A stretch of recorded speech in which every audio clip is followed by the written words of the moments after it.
महाराज, गरुड़ के संस्कार तो आप देख ही चुके हैं और शेष उन्हीं के भाई हैं। मैं आपसे विनती करती हूँ, आप इन सभी पे अपनी कृपा कीजिए।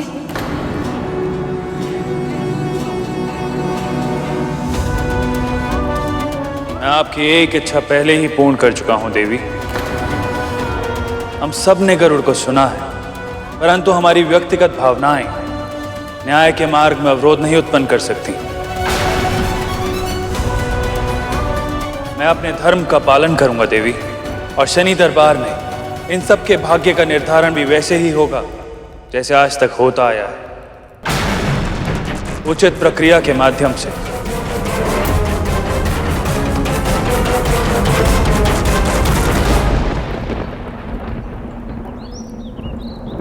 मुझे कुछ क्यों नहीं दिख रहा है? मेरे पुत्र क्यों नहीं दिखाई दे रहे हैं मुझे? मौन क्यों है तू? क्या दिखा तुझे? और तो कुछ नहीं दिखा, पर इतना आभास अवश्य हुआ कि हमारे पुत्रों को अब कोई कठिन परीक्षा देनी होगी। यदि वो उसमें सफल हो गए तो हमारे पास वो निश्चित ही सुरक्षित लौट आएंगे, और यदि सफल नहीं हुई तो? हे प्रभु, मेरे पुत्र वापस आ जाए सुरक्षित, बिना आहित हुए।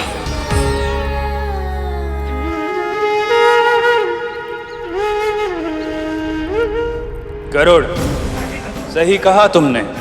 मेरे जीवन की परिस्थितियों ने मुझे कठोर बना दिया है,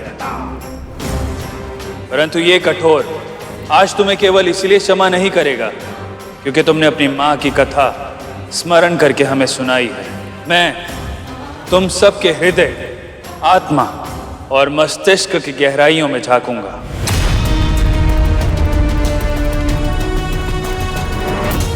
फिर मैं निर्णय लूंगा कि तुम क्षमा के योग्य हो या दंड के, और उसके लिए मैं तुम सब की परीक्षाएं लूंगा। परंतु ध्यान रहे, तुम में से किसी एक भी परीक्षा में उत्तीर्ण हुआ तो तुम सबको शनि की 7.5 का प्रकोप सहना होगा।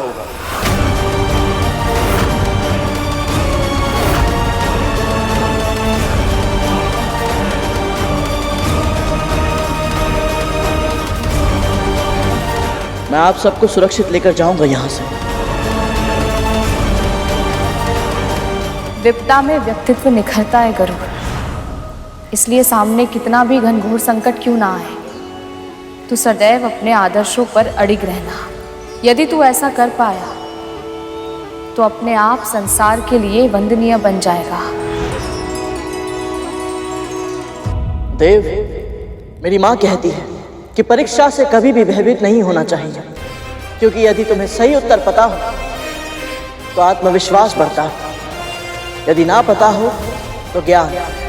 इसीलिए आप कैसी भी परीक्षा क्यों ना लें, मैं तैयार और उत्सुक भी।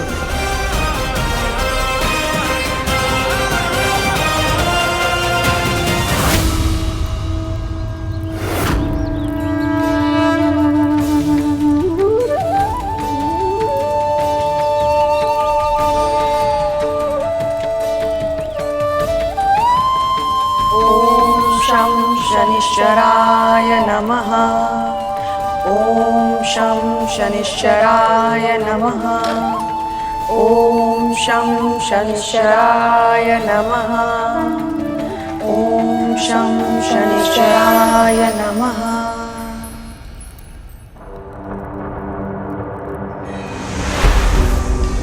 प्रथम परीक्षा के रूप में मैं तुमसे कुछ प्रश्न करूंगा गरुड़, और इस कर्पूर के पूर्ण तरह जल जाने से पहले तुम्हें उन सभी के उत्तर देने होंगे।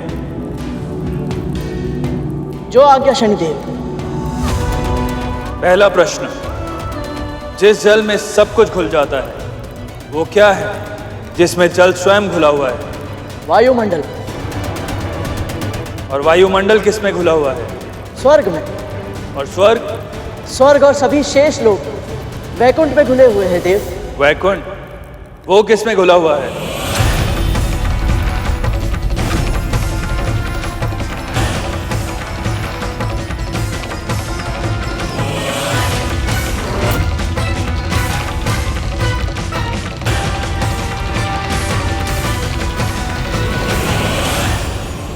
एक समय था जब कुछ भी नहीं था गरुड़, ना प्राणी, ना जीवन, ना जड़, ना चेतन। ये पृथ्वी भी नहीं थी और ये सृष्टि भी नहीं। ईश्वर से पहले कुछ था तो केवल ओम का स्वर, वही परम ब्रह्म है। उसी से संपूर्ण सृष्टि का जन्म हुआ है।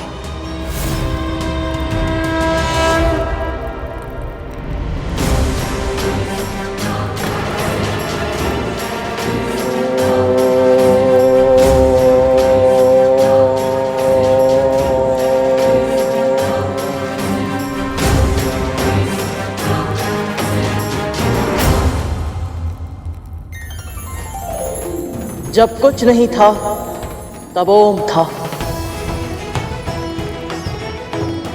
जब कुछ नहीं होगा तब भी ओम ही होगा, क्योंकि ओम ही परम ब्रह्म है।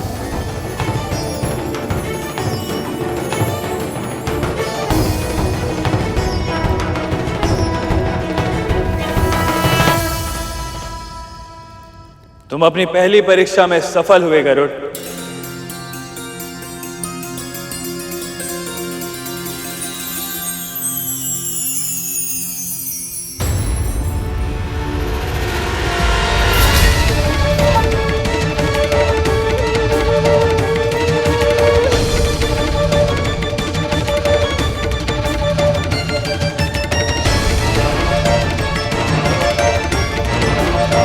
तो शनिदेव हमारी प्रार्थना स्वीकार कर ले और उनका कोई प्रभाव हमारे परिवार पे ना पड़े। प्रभाव ही तो है कालिया। महारानी एक दासी के साथ पूजा कर रही है।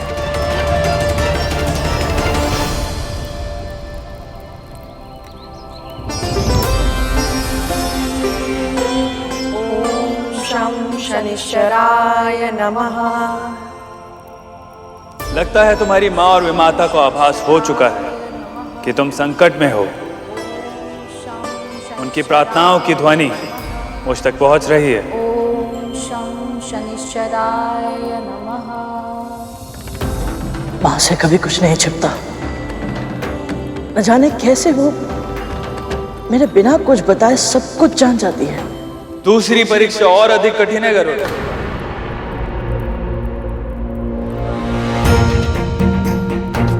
स्वामी इस बालक के साथ इतना कठोर व्यवहार क्यों कर रहे हैं? संन्यास श्रेष्ठ है या गृहस्थ जीवन? इस प्रश्न का सही उत्तर जानने के लिए तो मैं भी उत्सुक हूँ। तुम्हें क्या श्रेष्ठ लगता है गरुड़? मेरी दृष्टि में गृहस्थ जीवन अधिक श्रेष्ठ है देव। क्यों? कहा तो यह जाता है कि ईश्वर को जानने के लिए पहले स्वयं को पहचानना पड़ता है, और स्वयं को पहचानने के लिए संन्यास अनिवार्य है। जैसे कि आपने कहा, एक सन्यासी के लिए अंतिम लक्ष्य होता है ईश्वर या परम सत्य की खोज करना। पर यह खोज तो एक गृहस्थ भी कर सकता है देव। कैसे गरुड़? गृहस्थी के बंधन में बंधा होता है। उसे अपने साथी की और अपने बच्चों की चिंता होती है। परंतु सत्य की खोज तो वो कर सकता है जो स्वतंत्र हो। किसी की चिंता करना बंधन नहीं, प्रेम होता है देव।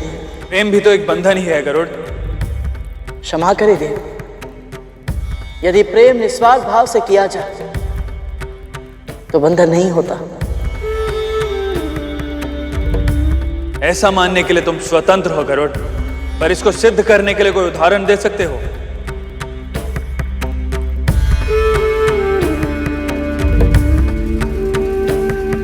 अपने पिता सूर्यदेव का प्रेम देखिए शनिदेव।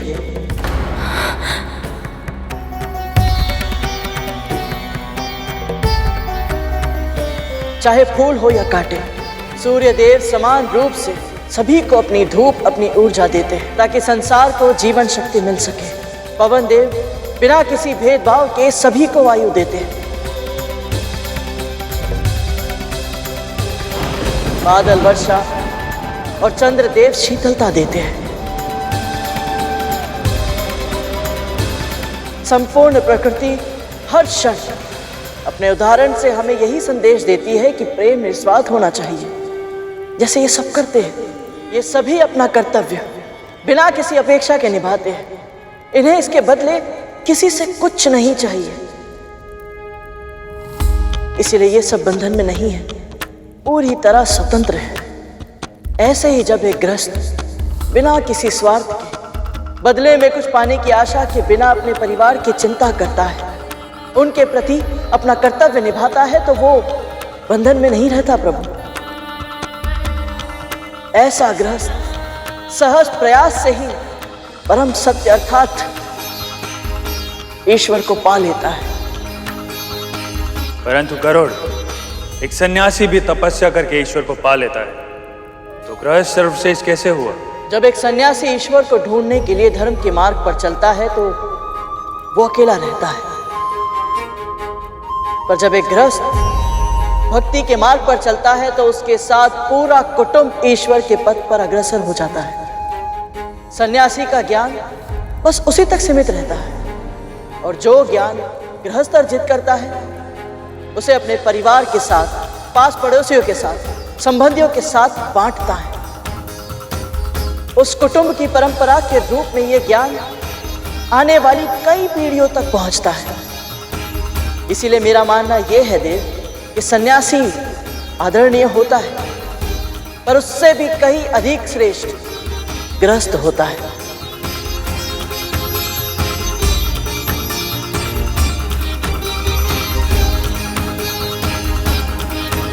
और अगली परीक्षा से पहले मैं तुम्हें बताना चाहता हूं गरुड़, तुम्हारी बुद्धि और तुम्हारा ज्ञान अद्भुत है।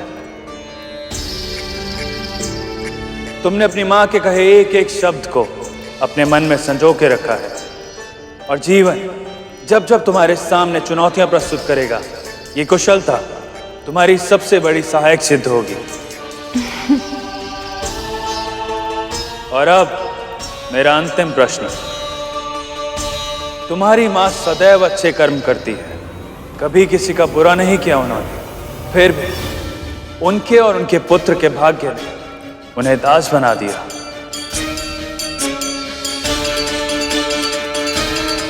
तो बताओ गरुड़, कर्म बड़ा हुआ या भाग्य?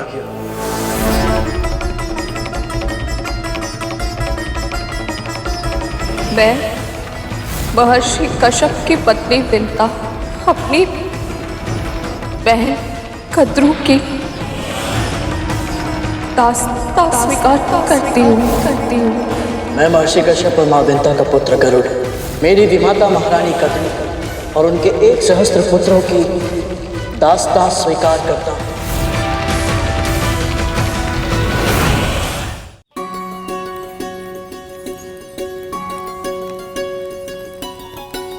पूजा तो अच्छे से संपन्न हो गई दीदी, अब दान देना आरंभ करें।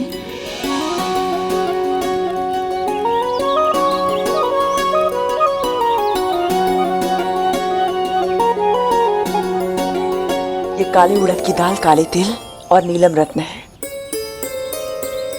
बस मुझे इतना आशीर्वाद दीजिए कि शनि देव के ग्रह से मेरे पुत्र सुरक्षित लौट आए। जैसा तुम चाहती हो वैसा ही होगा पुत्री। शनिदेव तुम्हारे पुत्रों पर कृपा करें, उन्हें सुरक्षित अपने ग्रह से निकल जाने दें। बाबा, ईश्वर की प्रेरणा से मेरी ओर से ये छोटी सी भेंट स्वीकार करें। आशीर्वाद में कुछ विशेष नहीं मांगोगे पुत्री? आपको जो उचित लगे अपनी पुत्री समझकर दे दीजिए। अद्भुत पुत्री, अद्भुत। जो मांगता है उसे बस वही मिलता है जिसकी उसने इच्छा व्यक्त की है, पर जो नहीं मांगता उसे ईश्वर वो सब कुछ देते हैं जो उसके लिए उचित होता है। तुम निश्चिंत रहो, शनिदेव तुम्हारी प्रार्थना अवश्य स्वीकार करेंगे। तुम्हारे पुत्र को कभी कोई हानि छूकर भी नहीं जाएगी। ऐसी बातें करके विंता क्या सिद्ध करना चाहती है कि उसका पुत्र प्रेम मुझसे अधिक निस्वार्थ है। आइए बाबा, अपना स्थान ग्रहण कीजिए, भोजन कर लीजिए।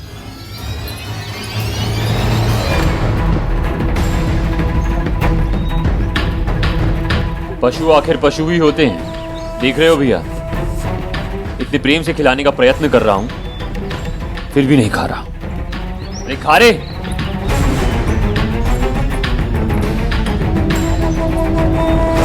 उसे विवश मत करो, मैं खिलाती हूँ।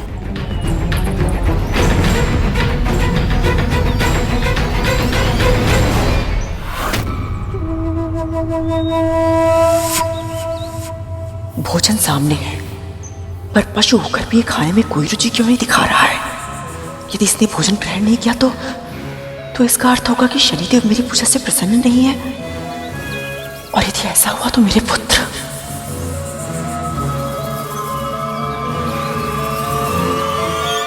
कर्म बड़ा है या भाग्य, ये विवाद तो बहुत लंबे समय से चला आ रहा है प्रभु।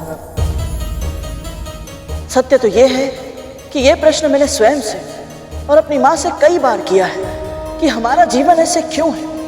पर मेरी माँ कहती है कि जो जिसके योग्य होता है, ईश्वर उसे वही देते हैं। हम में से अधिकतर व्यक्ति कई बार एक पल ठहर कर जब अपने आप को देखते हैं तो हम यही सोचते हैं कि ऐसा कठिन जीवन हमें क्यों मिला। पर कालांतर में सच्चे और परिश्रमी व्यक्ति के लिए जीवन की वही कठिनता सबसे बड़ी संपत्ति बन जाती है। इसका सबसे बड़ा उदाहरण है मेरे अरुण भैया, जिनके भाग्य में अर्धविकसित अवस्था में जन्म लेना लिखा था।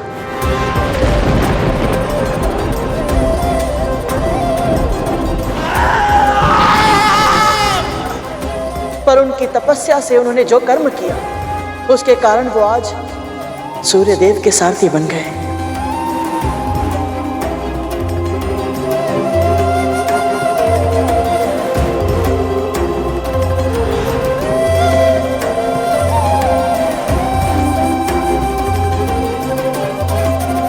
इससे यही सिद्ध होता है देव कि भाग्य में जो लिखा है वो महत्वपूर्ण नहीं है।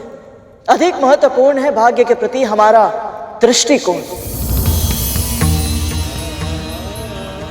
मेरी माँ के भाग्य में दासी बनना लिखा था, पर उनके सोच विचार के ढंग ने उन्हें साध्वी बना दिया।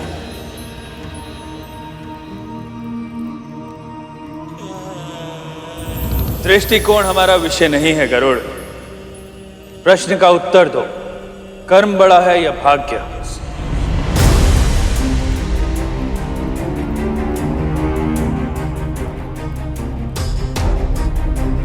हम अपने भाग्य से नहीं भाग सकते देव, पर हमारे कर्म वो शस्त्र हैं जिनके माध्यम से हम अपने भाग्य को संचालित कर सकते हैं। क्या तुम्हें पूरा विश्वास है कि भाग्य को बदला भी जा सकता है?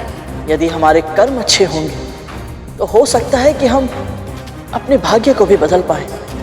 गरुड़, तुम्हें अपने कहे एक एक शब्द को उदाहरण के साथ सिद्ध करना होगा, अन्यथा तुम्हारा उत्तर स्वीकार नहीं जाएगा और तुम इस परीक्षा में असफल हो जाओगे।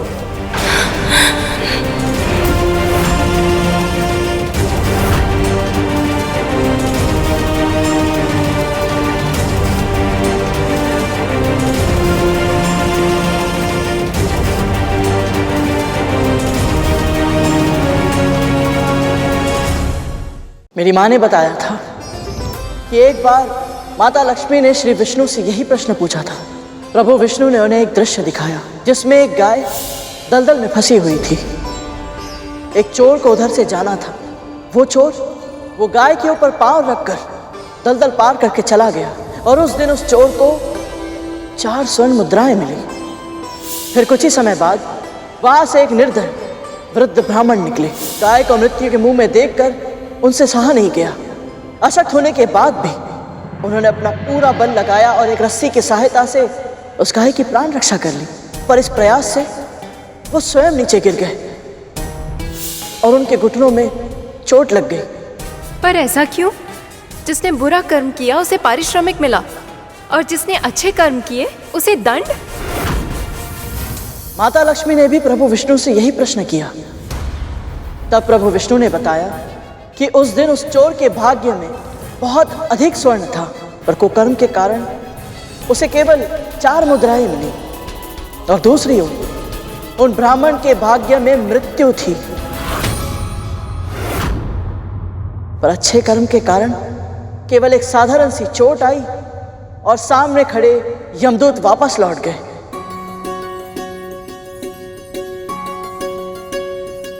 गरुड़, तुमने हमारे सभी प्रश्नों के सटीक उत्तर दिए।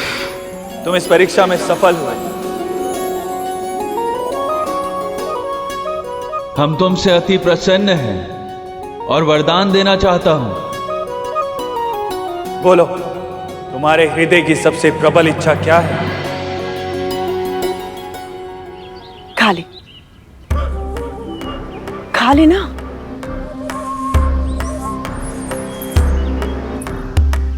माँ के खिलाने पे भी नहीं खा रहा। कितना हट्टी है ये।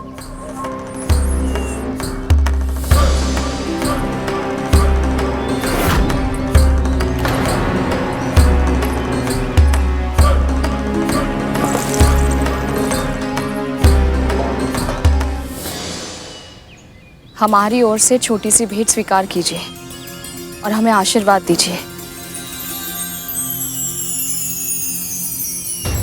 ये श्वान ऐसे कैसे खा रहा है?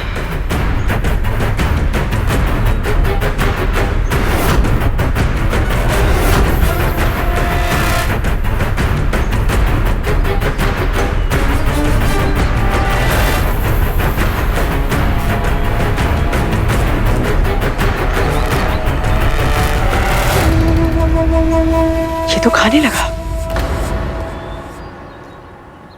आदेश और विनती का अंतर था दीदी। आदेश सुनते ही मन विरोध करना चाहता है, पर यदि कोई नम्र भाव से विनती करे तो हृदय उसे स्वीकार करके उस बात को मानने की प्रेरणा देता है। ज्ञान बांटने की कृपा ना करें। मैं केवल इतना चाहती हूँ कि मेरे पुत्र शनिदेव के वहां से वापस आ जाए।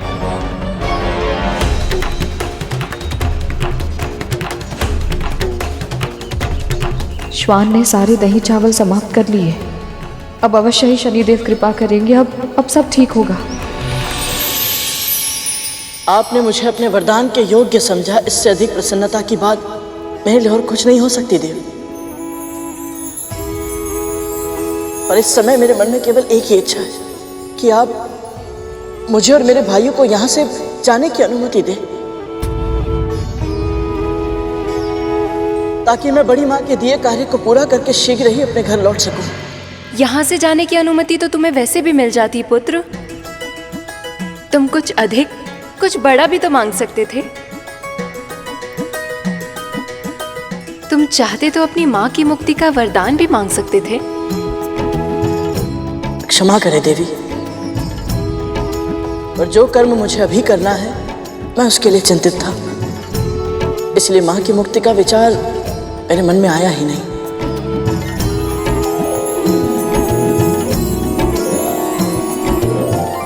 गरुड़,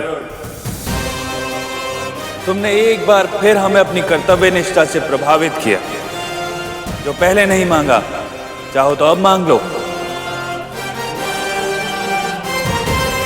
आपका बहुत बहुत धन्यवाद शनिदेव। पर सत्य तो ये है कि मेरी माँ के लिए उनकी सौगंध को निभाना ही उनका धर्म है। वो कभी अपने वचनों से पीछे नहीं हटेंगी। जब तक बड़ी माँ स्वयं उन्हें दास्ता से मुक्त नहीं कर देती, मेरी माँ अपने आप को मुक्त नहीं मानेंगी। इसलिए यदि मुझे मेरी माँ को दास्ता से मुक्त करवाना है तो मुझे पहले बड़ी माँ को प्रसन्न करना होगा। फिर चाहे ये कितना भी कठिन क्यों ना हो, इसमें कितना भी समय क्यों ना लगे। तुम अद्भुत हो गरुड़, और अद्भुत है तुम्हारी माँ।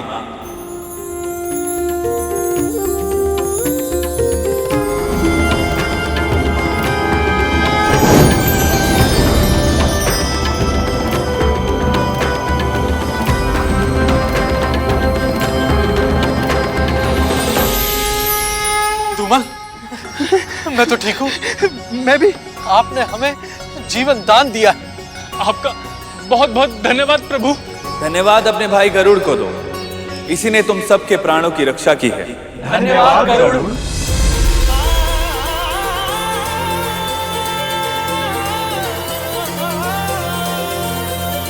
अब आज्ञा दीजिए शनिदेव। तुम्हारी यात्रा निर्विघ्न पूरी हो गरुड़। तुम अपने सभी प्रयासों में सफल हो। मेरा प्रणाम स्वीकार करें देवी।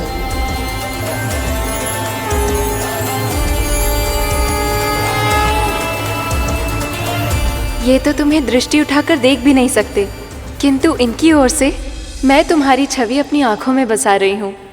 आज इनकी कथा को इतने सुंदर रूप से तुमने मेरे सामने प्रस्तुत करके मेरा तो हृदय ही जीत लिया है पुत्र। भविष्य में जब भी कोई शनिदेव की कथा कहेगा, मुझे तुम्हारी स्मृति आएगी पुत्र, और उसका कल्याण होगा। गरुड़, देवी धामिनी का आशीर्वाद अवश्य फलेगा। जब तुम सब मेरे बंदी थे, तब तुम्हारी माओ ने पूरे विधि विधान के साथ मेरी स्थापना की, पूजा अर्चना की, ब्राह्मणों को दान दिए, काले श्वान को भोजन कराया। ये उन्हीं की पूजा का फल है जो तुम सभी नाग भाई यहां से सुरक्षित लौट पा रहे हो। इस संसार में जब जब कोई माँ अपनी संतान की राशि से मेरी दृष्टि के प्रकोप को हटाने के लिए अच्छे कर्म करेंगी, तो मैं उसका फल उस माँ और उनकी संतान को अवश्य दूंगा।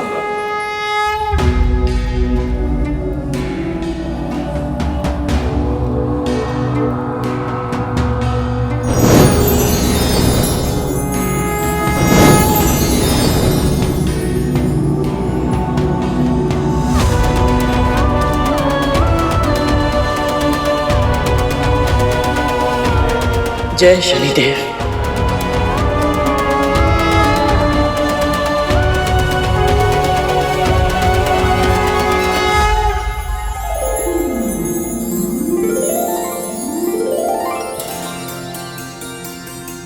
थोड़ा और लीजिए बाबा। बस पुत्री, पेट आवश्यकता से अधिक भर गया है, और पेट से अधिक भर गया है मन। तुम्हारे सद्व्यवहार से आपने और श्वान ने मन भर के भोजन किया। यह अवश्य ही मेरे प्रभु का आशीर्वाद है। आप दोनों ने हमारा निमंत्रण स्वीकार किया, उसके लिए आपका बहुत बहुत धन्यवाद। आयुष्मान भव।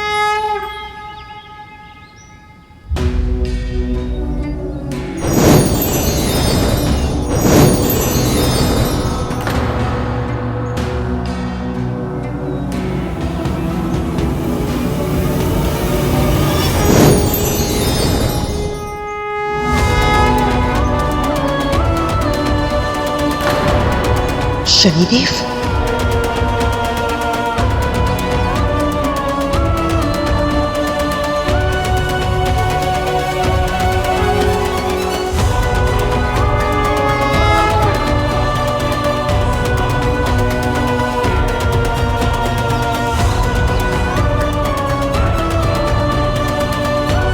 जिस तरह आपने मेरी पूजा की है और जिस तरह आपने अपने पुत्र का पालन पोषण किया है, तो उससे हम अति प्रसन्न हुए देवी। आपने गरुड़ के तन को साहस, मन को धर्म के सुविचारों और आत्मा को भक्ति से सींचा है, और वो भी तो आपके कहे हर शब्द को प्रत्येक क्षण स्मरण रखता है। उसके हर कर्म में आपके दिए संस्कार दिखाई देते हैं, और मुझे पूर्ण विश्वास है भविष्य में आपका पुत्र अपनी मातृभक्ति के लिए जाना जाएगा। भविष्य में आपका पुत्र अपनी मातृभक्ति के लिए जाना जाएगा।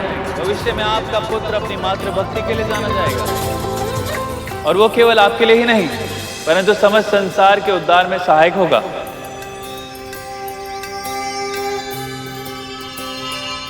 विरोधाभास देखिए देवी कद्रू, आपके पुत्र असभ्य पशुओं के समान हैं।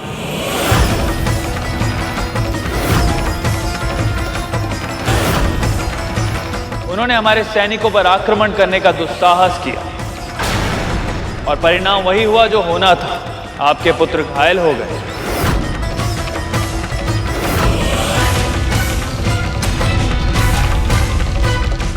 पर आप चिंता मत कीजिए, आपके पुत्रों की पीड़ा भी गरुड़ ने हर ली। जब मैंने उससे वरदान मांगने को कहा, तो उसने स्वयं की चिंता ना करते हुए अपने नाग भाइयों की सुरक्षा मांग ली। ऐसा है उसका व्यक्तित्व। इसका अर्थ है मेरे पुत्र सुरक्षित हैं। हाँ, अभी तक तो सुरक्षित है और शीघ्र ही आपके पास लौटेंगे भी। परंतु यहां मैं आपको चेतावनी देने आया हूं देवी कद्रू।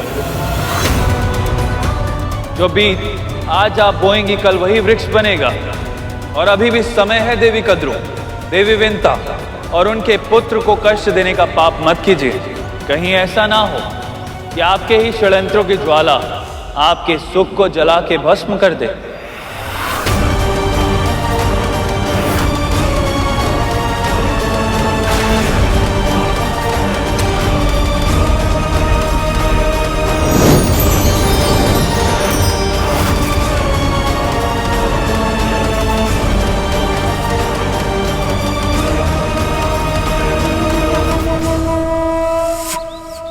नंदी, जब तुम आहत हुए थे बहुत कष्ट हुआ होगा ना?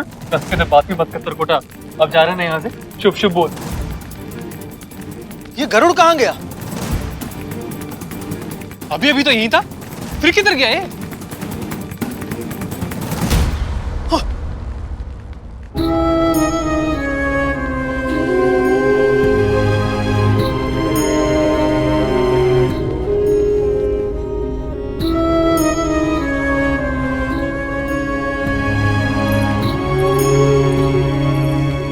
मेरे होते हुए भी आप सबको घाव लग गए। मैंने बहुत प्रयास किया था कि कोई भी चोटिल ना हो, पर मैं असफल रहा। मुझे क्षमा करना मित्र।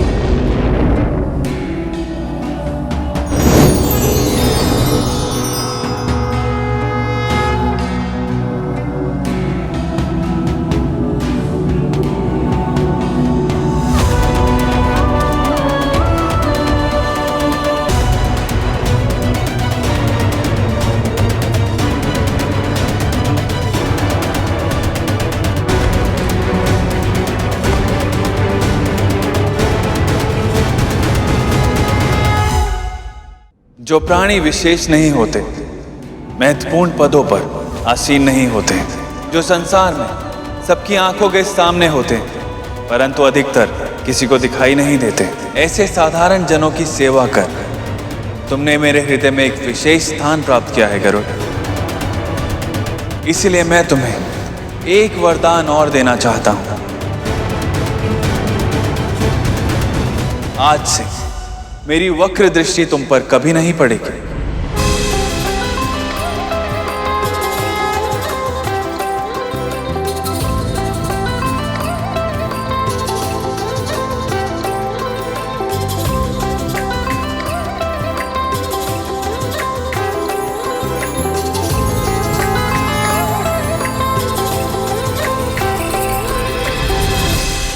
दीदी, हमारे पुत्र स्वस्थ हैं, सुरक्षित हैं और शीघ्र ही हमारे पास लौट कर आ रहे हैं। स्वयं शनिदेव ने आकर हमें यह आश्वासन दिया है, इसलिए हमें वही करना चाहिए जो उन्होंने कहा है। मुझे क्या करना चाहिए और क्या नहीं करना चाहिए, इसका निर्णय तू सुनाएगी मुझे।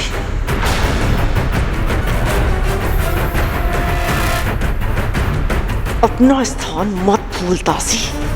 शनिदेव ने तेरे पुत्र की प्रशंसा क्या कर दी, तेरी जीवा इतनी लंबी हो गई कि तो अब मुझे समझाने लगी है।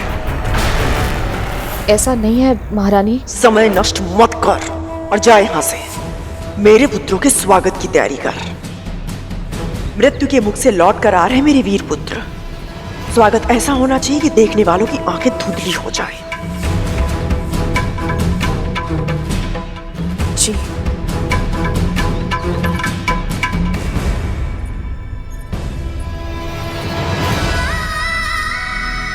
स्वयं शनिदेव ने समझाया, पर उनके वचनों को भी अनसुना कर दिया दीदी ने।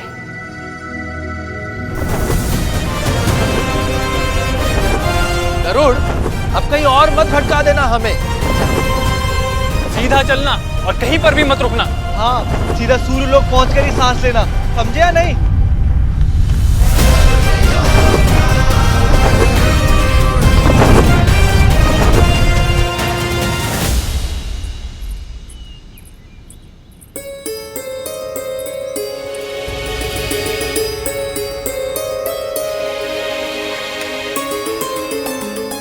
ये प्रसाद के पेड़े यहाँ कैसे हैं? तुम दोनों ने प्रसाद नहीं लिया? हम सब तो प्रसाद ले चुके। ये महारानी कद्रू और उनके पुत्रों का है।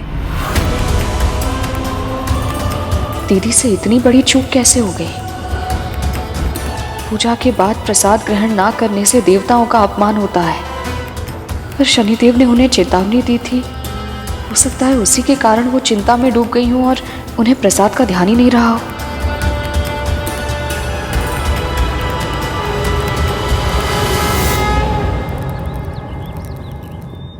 हे शनिदेव, दीदी और उनके पुत्रों से अनजाने में ये भूल हुई है, उन्हें क्षमा कर दीजिएगा।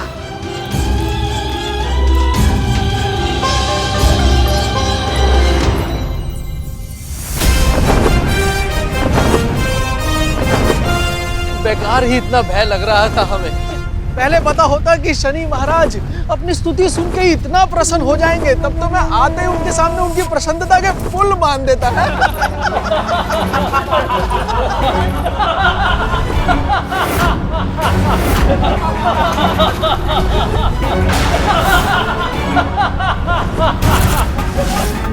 ये अन्य ग्रहों से कितना भिन्न दिखता है। अभी तो इसके पिता ने सौर मंडल में इतना अधिक दूर स्थान दिया है इसे।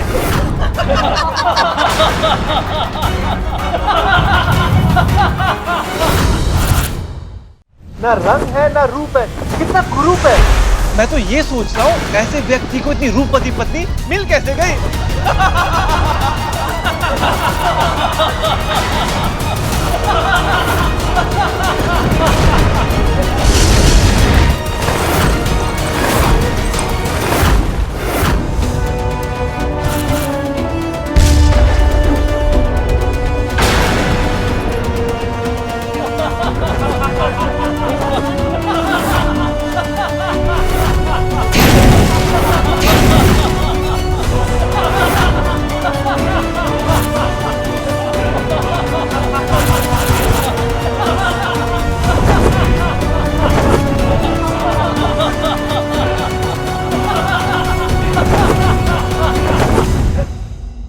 इतनी बड़ी धृष्टता।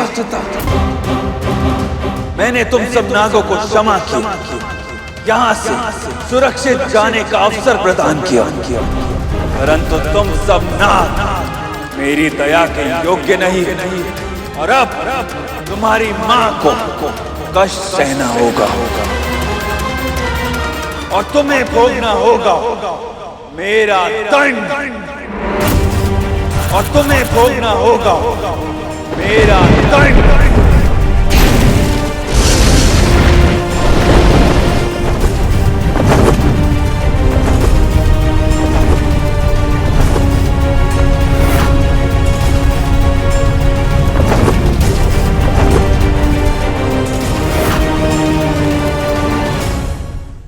गरुड़ गरुड़ गरुड़, जिसने भी उसका भाग्य लिखा है, पता नहीं उसे हमसे क्या शत्रुता है। किसी को क्या दोष देकर लिया जब अपने ही भाई विरोधी के पक्ष में हो। क्या आवश्यकता थी उन्हें उस गरुड़ के साथ वहां जाने की?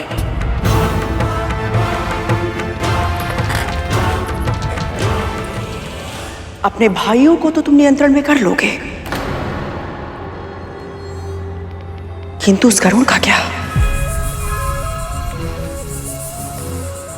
अब तो विंता भी जानती कि मैंने उसे सूर्यलोक क्यों भेजा था। उसे मेरी चाल समझ आ चुकी है। अब वो पहले से अधिक सावधान रहेगी और उस गरुड़ को सतर्क कर देगी।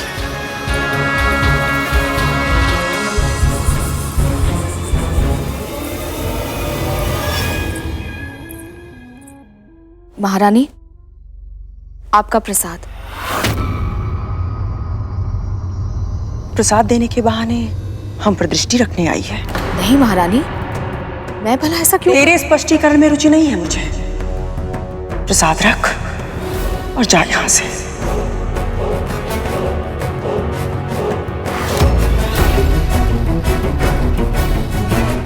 जी।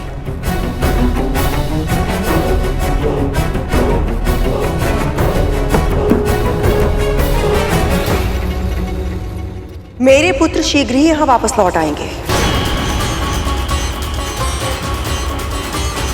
उनके स्वागत सत्कार के बाद मैं तेरे पुत्र से निपटूंगी।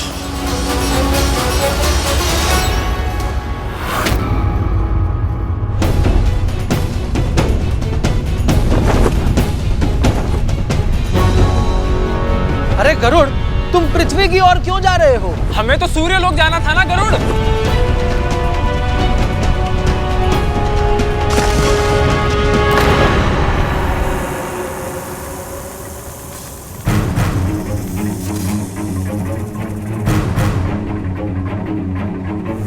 तुम्हें कहा था ना हमने कि सूर्य लोक पहुंचने से पहले कहीं मत रुकना।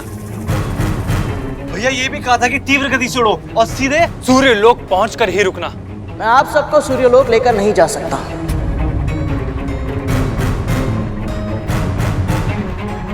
हमारे आदेश का उल्लंघन कर रहे हो गरुड़। तुम हमारे दास हो और जो हम चाहेंगे वही तुम्हें करना होगा, नहीं तो फिर हम तुम्हें दंड देंगे। दीजिए दंड, जो दंड देना है दीजिए, परंतु मैं आप सबको सूर्यलोक लेकर नहीं जाऊंगा।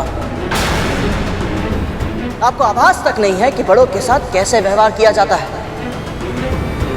मैंने सुना था कैसे कैसे दुर्वचन कह रहे थे आप शनिदेव के बारे में, ये जानते हुए भी कि उनका जीवन इतना कष्टदायक था, आपने उनका उपहास उड़ाया। लज्जा आनी चाहिए। उनके सैनिकों पर आक्रमण किया, उन्हें चोटिल किया, फिर भी शनिदेव ने आप सबको स्वस्थ कर वहां से सुरक्षित जाने दिया। और आप सबने क्या किया? उनकी दया को दुर्बलता समझा। बहुत बड़ी भूल की आप सबने। केवल और केवल हमारी माओ की पूजा और प्रार्थना का परिणाम है कि शनिदेव की वक्र दृष्टि से बच पाए हम। परंतु अब बस, आप सभी को सुरक्षित घर पहुंचाना मेरा दायित्व है और मैं आप सभी के प्राणों को और अधिक संकट में नहीं डाल सकता। क्या पता शनिदेव की तरह आप सबने सूर्यदेव का भी अपमान किया तो? उसने साहस भी कैसे किया मेरे पुत्रों को अपने साथ ले जाने का, वो भी मेरी आज्ञा के बिना।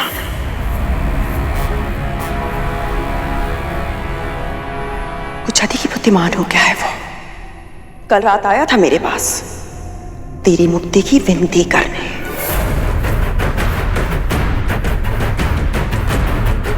और आज मेरे पुत्रों को मेरी आंखों के सामने उड़ाकर ले गया। मैं पुकारती रही किंतु उसने नहीं सुना। मेरी नहीं, उसे तो तेरी भी ध्वनि नहीं सुनाई पड़ी। उसे क्या लगता है वो धमका के भयभीत करके अपनी बात मनवा लेगा? भयभीत होना मेरा स्वभाव नहीं है।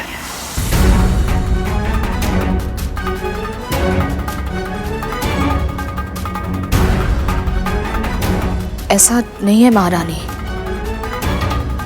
मेरा गरुड़ ऐसा करना तो दूर, ऐसा सोच भी नहीं सकता है।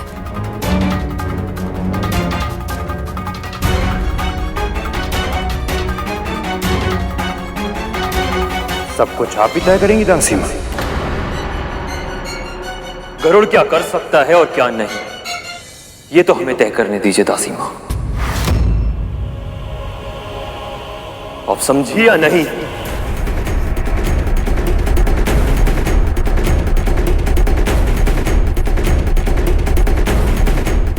कद्रू नाम है मेरा, नाग माता कद्रू।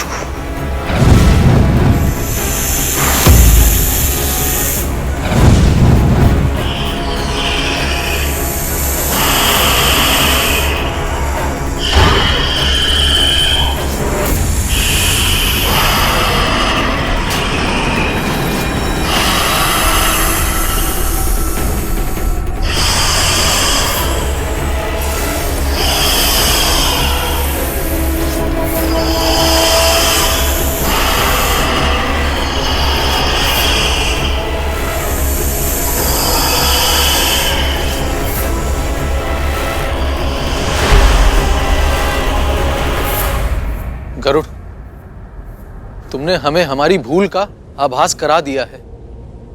अब ऐसा फिर कभी नहीं होगा। बिल्कुल नहीं होगा गरुड़। तुम अगर चाहोगे तो हम मौन धारण कर लेंगे, एक शब्द भी नहीं कहेंगे। मान जाओ ना गरुड़, अब से हम कुछ भी अनुचित नहीं कहेंगे। हाँ, बल्कि हम मानव रूप धारण ही नहीं करेंगे। नाग रूप में हम तुम्हारे पंख में कहीं छुप कर बैठ जाएंगे ताकि हमारे अस्तित्व का पता ही ना चले। हमें बस दूर से देखने का आनंद लेने दो ना गरुड़। और धूमल भैया कह चुके हैं ना, हम मौन धारण कर लेंगे। इतने शांत कि तुम्हें पता ही नहीं चलेगा हम तुम्हारे साथ हैं। आप सब नहीं समझ रहे हैं, सूर्यलोक में पता नहीं माँ फिर हमें भ्रमण पे जाने की अनुमति देंगी भी या नहीं।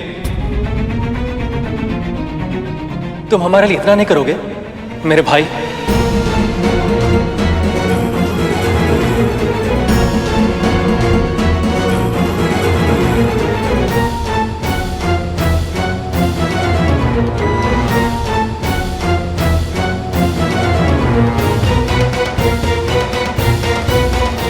ठीक है, परंतु आप सबको एक वचन देना होगा। आप सब ऐसा कोई कार्य नहीं करेंगे, ऐसा कुछ नहीं कहेंगे जिससे हम पर संकट आए। हम वचन देते हैं। ठीक है।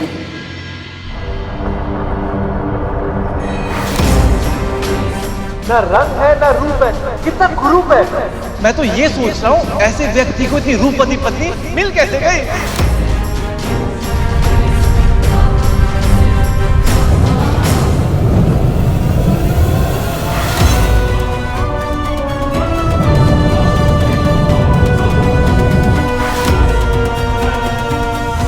मेरी वक्र दृष्टि के कारण तुम नाग सूर्य लोक तक कभी नहीं पहुंच पाओगे, और ये बात गरुड़ को ज्ञात भी नहीं होगी।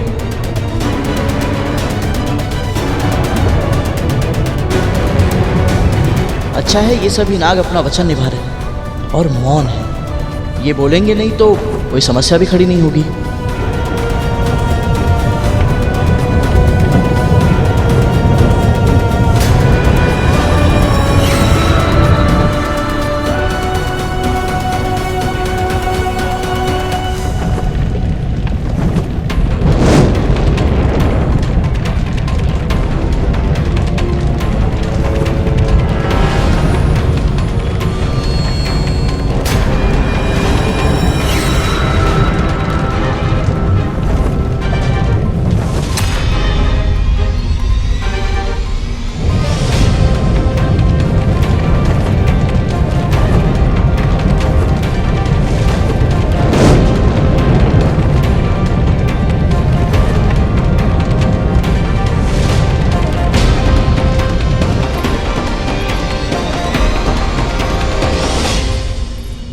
स्वामी, गरुड़ को आपने वरदान दिया था, इसलिए आपकी वक्र दृष्टि का उस पर कोई प्रभाव नहीं पड़ा, बल्कि उसे ये तक आभास नहीं हुआ कि उसके भाइयों की इतनी अधिक दुर्गति हुई है।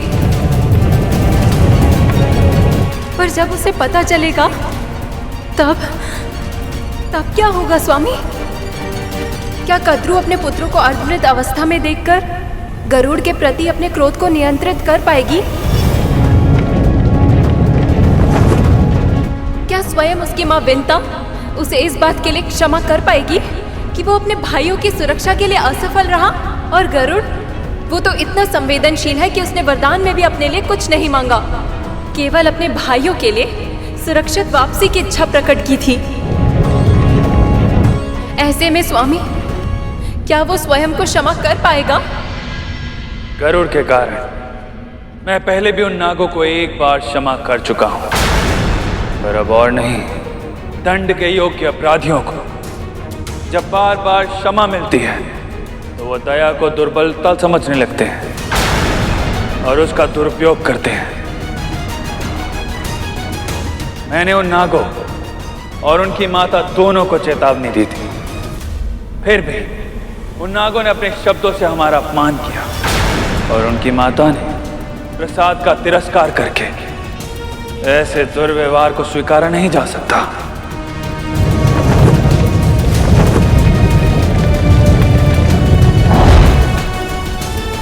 रहा प्रश्न गरुड़ का, इस घटना से उसे भी एक महत्वपूर्ण सीख मिलेगी। उसे सीखना होगा कि कौन दंड के योग्य है और कौन दया के, क्योंकि भविष्य में उसे भी बार बार ऐसे निर्णय लेने होंगे।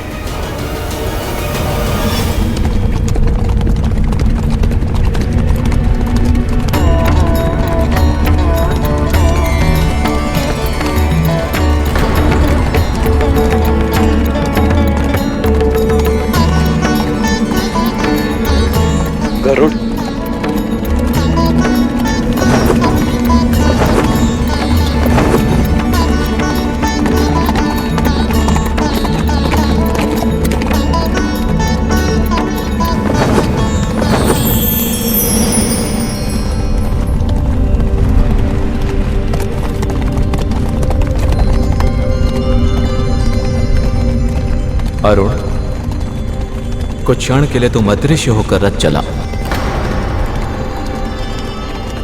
इतने समय बाद मैं अपने भाई को देख रहा हूं और प्रभु मुझे अदृश्य होने का आदेश दे रहे हैं। मैं तुम्हारी दुविधा समझता हूं अरुण। मुझे गरुड़ की परीक्षा लेनी होगी। अब शीघ्रता करो।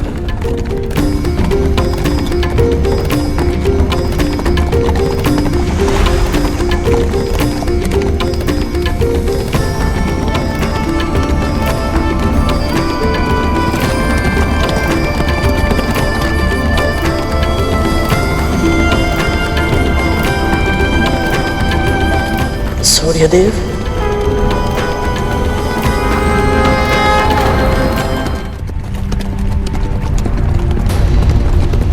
अरुण भैया कहाँ है?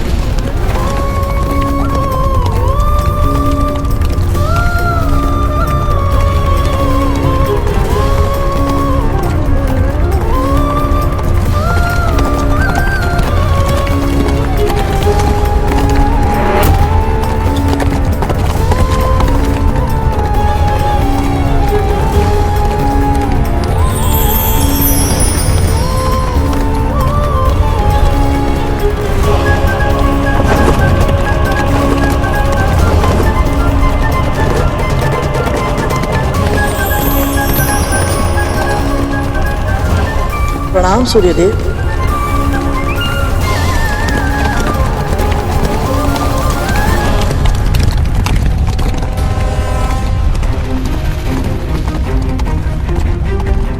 मुझसे कौन सी भूल हो गई कि सूर्यदेव ने ना तो मुझे देखा और ना ही मेरा अभिवादन स्वीकार किया।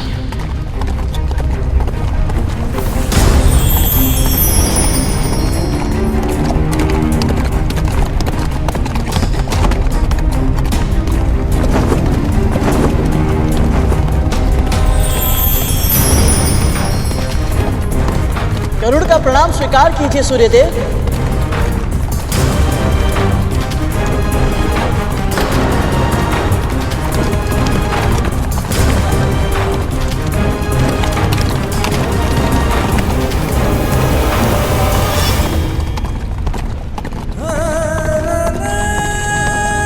अरुण भैया कहीं दिखाई नहीं दे रहे और सूर्यदेव मेरी ओर देख भी नहीं रहे, तो मैं इनसे बात कैसे करूं?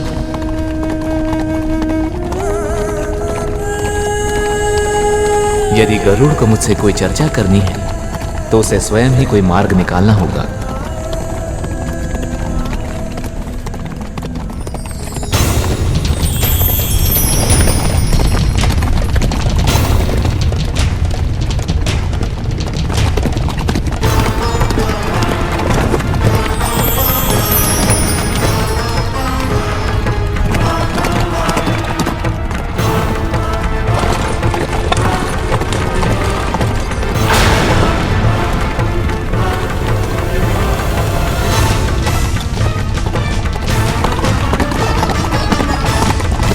सूर्यदेव चालाक मान रुकेंगे नहीं, मैं यहीं रुकता हूँ। वो चक्कर काट के यहीं से फिर आएंगे।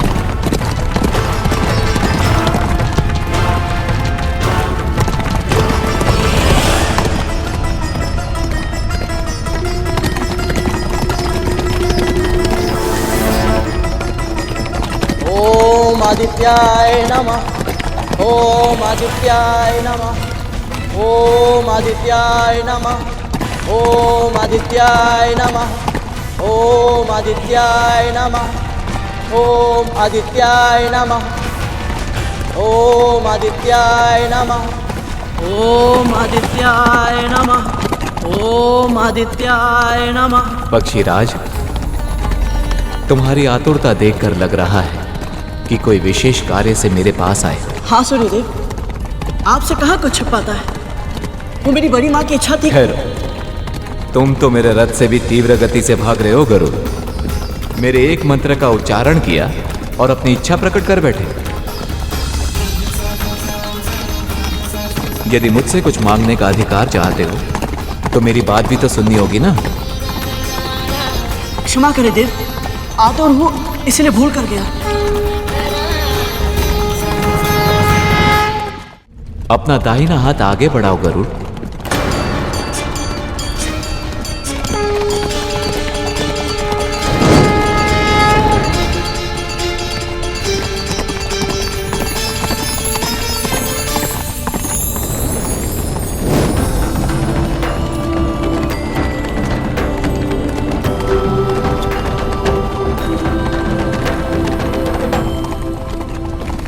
ये सूर्य का रथ है गरुड़। समय की तरह ये भी ना तो किसी के लिए रुका है, ना ही कभी रुकेगा। यदि मुझसे चर्चा करनी है तो ये दिया हाथ में लेकर तुम्हें उल्टा दौड़ना होगा।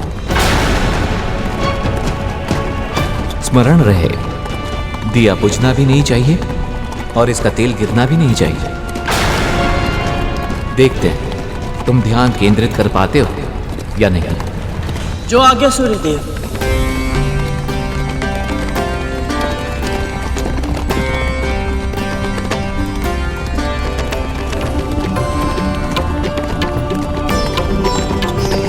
अरुण, अब कुछ क्षण के लिए प्रकट हो जाओ, फिर शीघ्र ही अदृश्य हो जाना। समझ गया प्रभु। आप मेरे भाई की परीक्षा लेना चाहते हैं।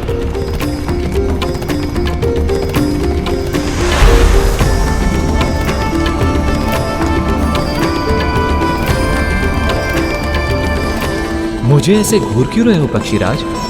मेरी माँ ने बताया था कि परम ब्रह्म निर्गुण है। जो कुछ इस संपूर्ण सृष्टि के भीतर समाया हुआ है वो उसमें भी है और उसके बाहर।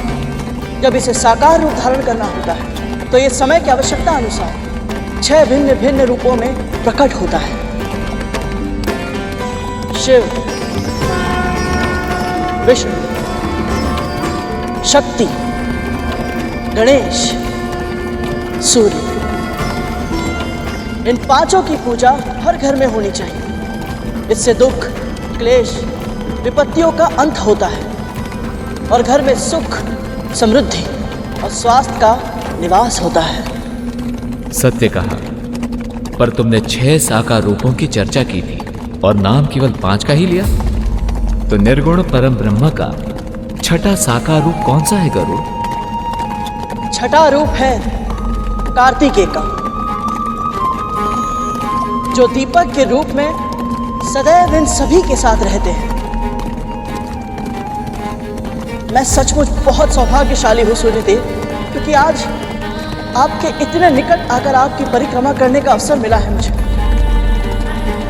माँ कहती है जो जीव सुबह उठकर आपके दर्शन करते हैं, जो स्नान करने के बाद आपको जल चढ़ाकर आपको प्रणाम करते हैं, वो बहुत सुखी रहते हैं। इसीलिए सूर्यदेव, आज आपने मुझे अपने साथ साथ दौड़ने का आदेश देकर बहुत बड़ा आशीर्वाद दिया है। मैं धन्य हुआ। यदि तुम्हें लगता है कि मैं सत्य ही इतना प्रशंसनीय हूं, परम ब्रह्म का रूप हूं, तो तुमने मेरे पुत्र के सामने मेरा वर्णन नकारात्मक रूप से क्यों किया?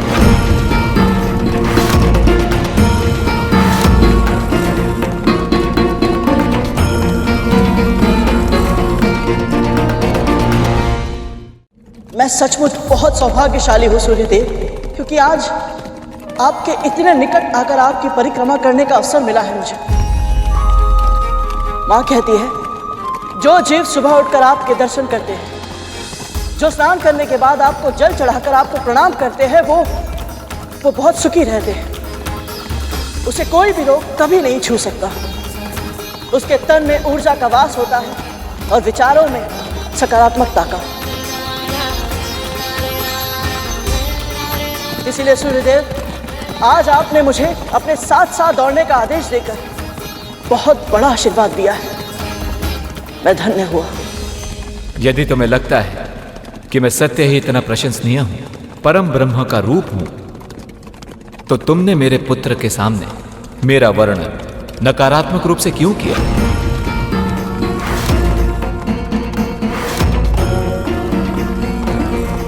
क्या लगा था तुम्हें शनि का ग्रह दूर है तो मुझे पता नहीं चलेगा कि वहां क्या हो रहा है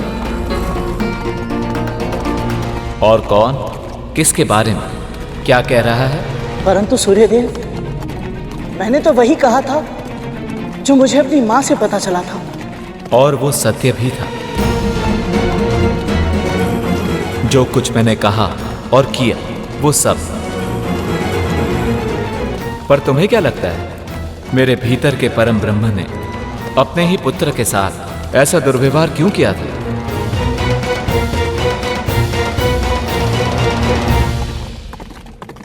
स्पष्ट बोलने के लिए क्षमा चाहता हूं सूर्यदेव, परंतु मुझे ऐसा लगता है कि आप किसी की बातों में आ गए थे।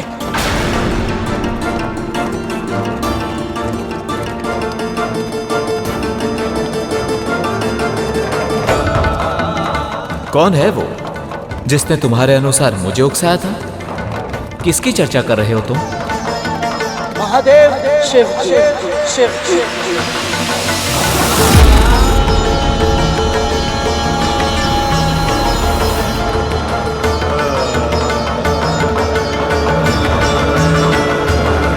क्या कहना चाहते हो तुम? यही कि प्रभु, आपने जो व्यवहार अपने पुत्र के साथ किया था वो महादेव की लीला थी। उन्होंने सब कुछ पहले से ही निर्धारित कर लिया था। वो ये भी जानते थे कि आपसे कुछ नहीं छिप सकता, इसलिए आपका पुत्र ही प्राणियों को उनके कर्मों का फल देने के लिए सबसे अधिक योग्य होगा।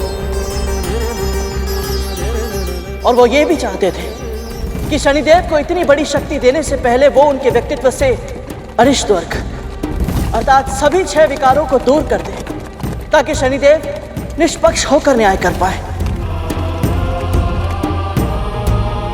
आपने भी इस लीला में उनका पूरा साथ दिया था प्रभु।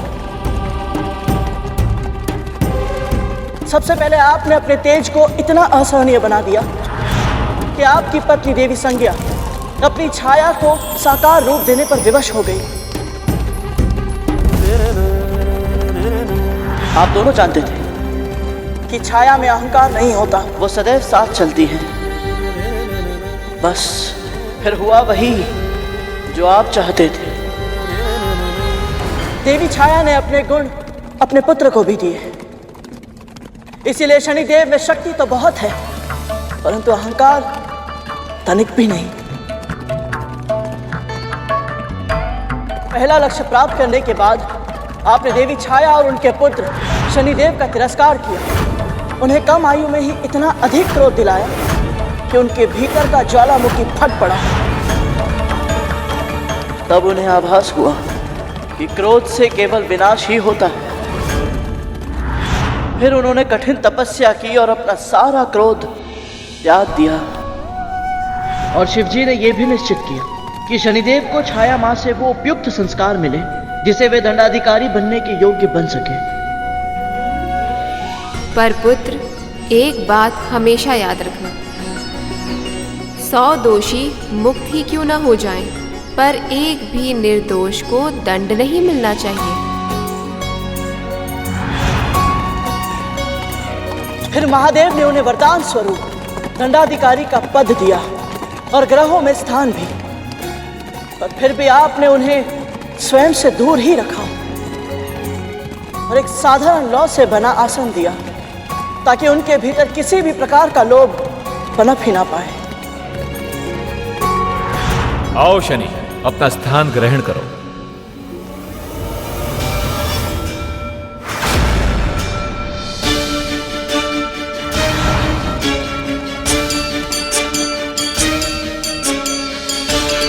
परंतु अब भी एक कार्य शेष था। जब शनिदेव का विवाह देवी दामिनी के साथ हुआ,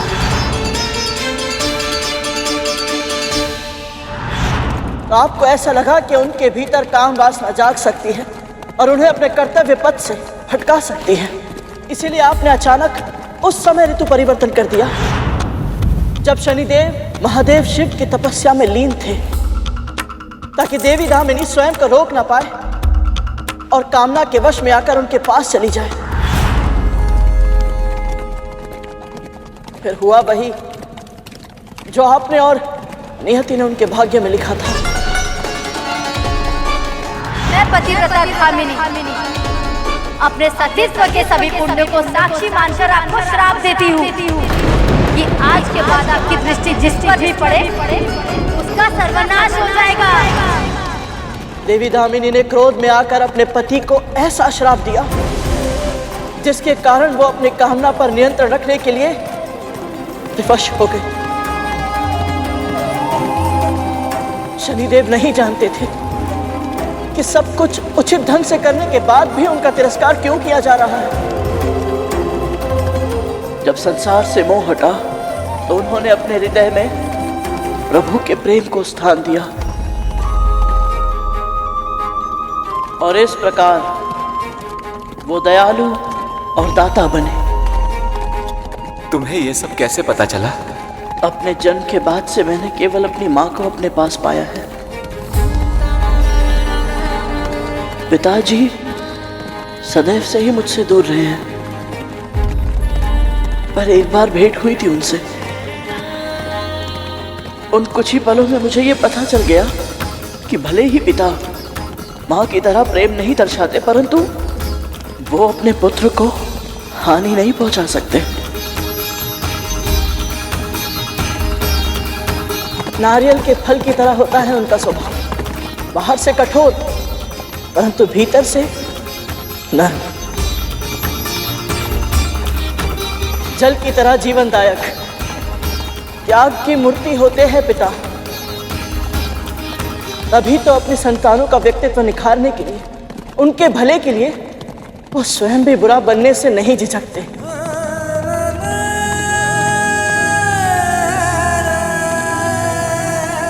तुमने पुराने घावों को कुरेद दिया है गरुड़। तुम्हें कल्पना भी नहीं है कि ये सब करना मेरे लिए कितना कठिन था। तुम तो उससे मिलकर आए हो गरुड़। बताओ, कैसा है मेरा पुत्र, कैसा है मेरा शनि?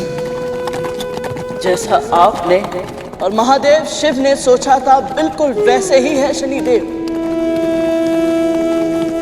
महाबलशाली पर सौम्य, उग्र पर परोपकारी, शक्ति संपन्न फिर भी विनीत।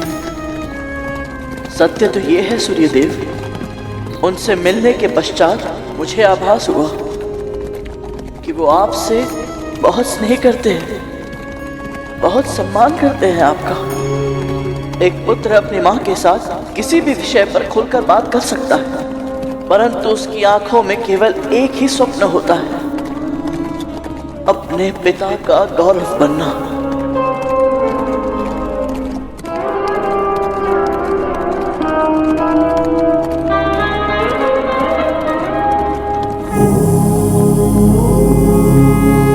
गरुड़ ने सूर्यदेव से यह बात कहकर उनके मन के भार को हल्का कर दिया।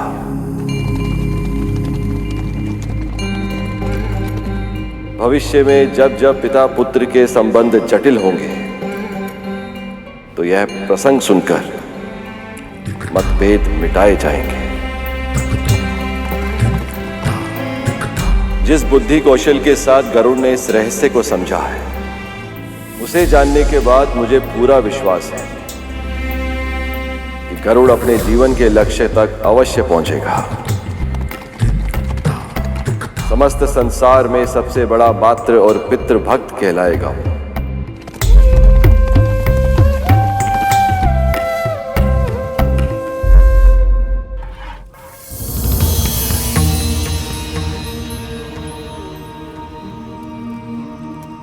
गरुड़ और अन्य पुत्र अभी तक आए क्यों नहीं?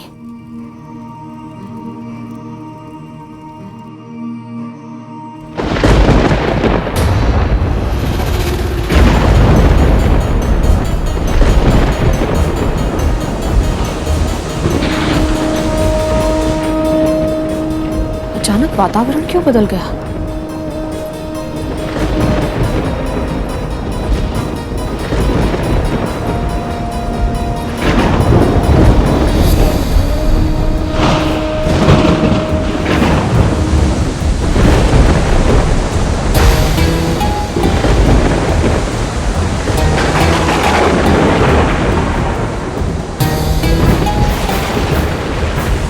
हे नारायण, मेरे गरुड़ की रक्षा करना।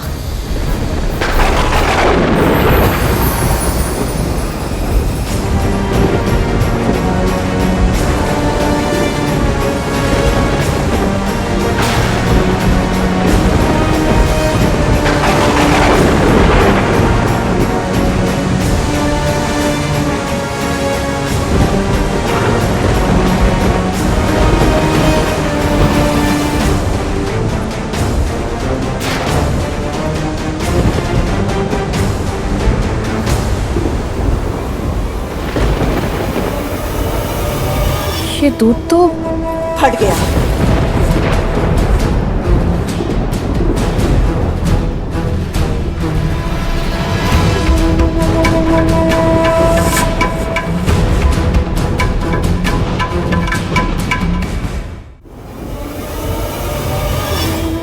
क्या किया ये तुमने? मैंने कुछ नहीं किया महारानी। अचानक वायु तीव्र गति से चलने लगी और दूध में कुछ गिर गया और दूध फट गया। पर दूध का ऐसे अपने आप फटना शुभ संकेत नहीं है। पता है मुझे, और ये भी पता है कि तू ये सब कुछ जानबूझकर कर रही है ताकि मेरे मन में शंका बैठ जाए। जैसे मैंने तेरे पुत्रों के जन्म के समय तुझे भयभीत किया था, बिल्कुल वैसे ही तू भी मुझे भयभीत करना चाहती है ताकि तेरा प्रतिशोध पूरा हो सके। किस प्रतिशोध की बात कर रही हैं आप? मेरे पुत्रों के साथ जो कुछ भी हुआ मेरे कारण हुआ, मैंने किया था। उसके लिए आपको कभी दोष दिया ही नहीं तो प्रतिशोध लेने का तो प्रश्न ही नहीं उठता।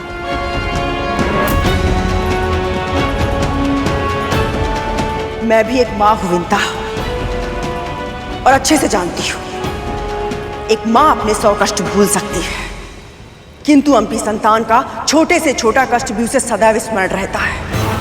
कौन सी चोट कब कहां कैसे लगी, कितने दिन बाद भरी, कौन से घाव का निशान कहां पड़ा है और कौन से घाव का कोई भी निशान नहीं पड़ा है, एक मां कभी नहीं भूलती है, वो चाहे कितनी भी महान क्यों ना हो। मैं जानती हूं कि तूने सैकड़ों वर्षों तक गरुड़ के जन्म की प्रतीक्षा की है, क्योंकि तुझे ऐसा लगता है कि वो तुझे मेरी दास्तां से मुक्त करवाएगा। तो फिर प्रतिशोध की भावना तो मन में उपज ही रही होगी ना। ये खेल मत खेल, क्योंकि इसका आविष्कार मैंने किया था, इसलिए मेरे मन में शंका का बीज मत बोना। बंद कर दे ये खेल, हाँ?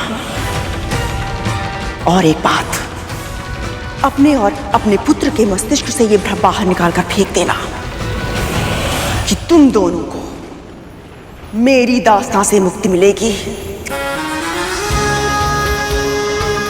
कभी नहीं, कभी नहीं।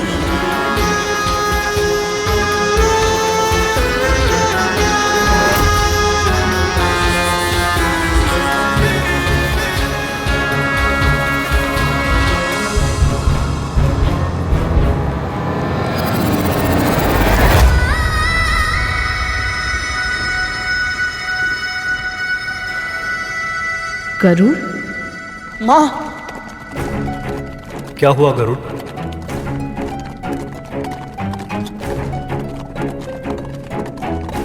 पता नहीं भैया, बस ऐसा लगा जैसे माँ पीड़ा में है। हो सकता है लौटने में मुझे बहुत देर हो गई है, इसलिए माँ मेरा स्मरण कर रही है। गरुड़, मैं जानता हूं तुम मुझसे कुछ मांगने आए हो, पर उसके लिए तुम्हें मेरे साकार रूप के पास जाना होगा।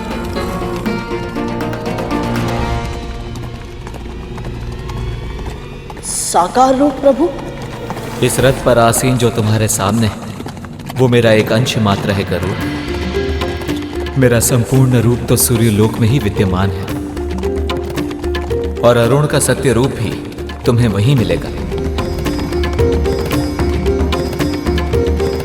सूर्यलोक पहुंचकर हम दोनों से मिलो और जो इच्छा है मांग लो।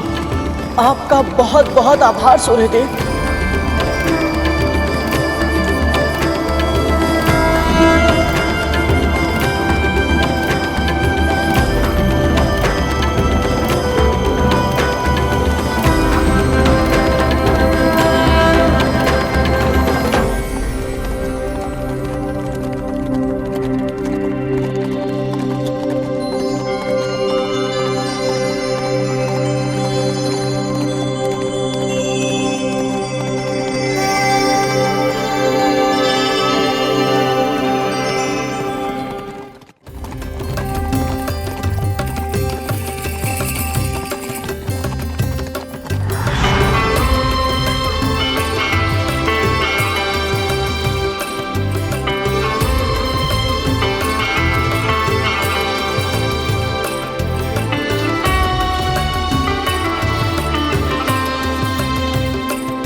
शीघ्रता में हमसे बहुत बड़ी भूल हो गई अरुण।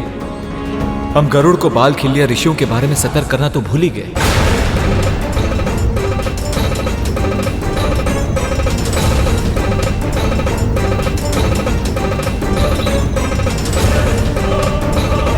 यदि उसने भूल में उन्हें लांघ दिया या कोई हानि पहुंचा दी तो अनर्थ हो जाएगा प्रभु। इस महापाप का परिणाम महादंड से कम नहीं होगा। यहां तक कि उसका जीवन भी संकट में आ सकता है प्रभु।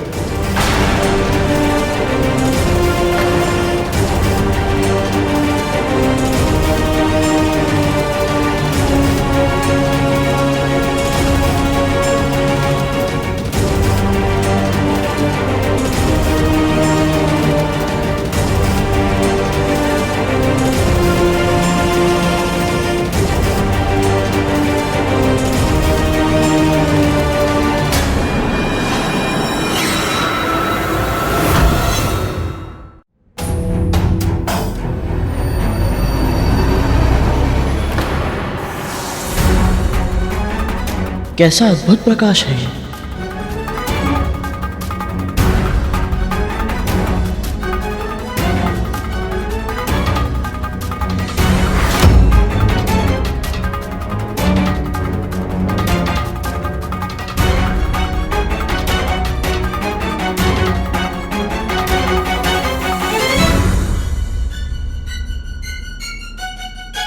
ये ऋषि आकार में इतने छोटे हैं, पर इनका तेज इतना अधिक है कि समस्त संसार में प्रकाश फैला रहा है।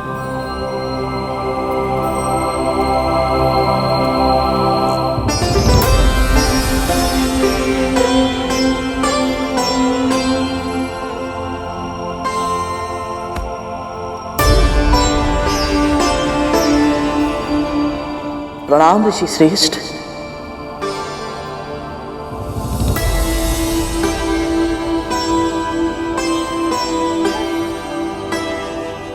पक्षीराज, आप हमें ऋषि श्रेष्ठ कहकर क्यों पुकार रहे हैं? हम तो आकार में बहुत छोटे हैं। केवल आकार में? और श्रेष्ठता तो आकार से नहीं, बुद्धिमानी से प्राप्त होती है, ज्ञान से प्राप्त होती है। आप सब इतने तेजस्वी हैं कि आपके तेज को मैंने दूर से ही आभास कर लिया था। आपकी आभा इतनी पवित्र, इतनी दुर्लभ है कि मेरे मन में कोई संदेह नहीं।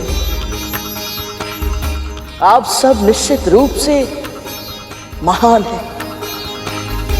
मेरा प्रणाम स्वीकार करें। बहुत कम प्राणी हैं जो हमारे तेज का आभास करने में सक्षम है। यह तो तुम्हारे उत्तम पालन पोषण और संस्कारी व्यक्तित्व का प्रमाण है।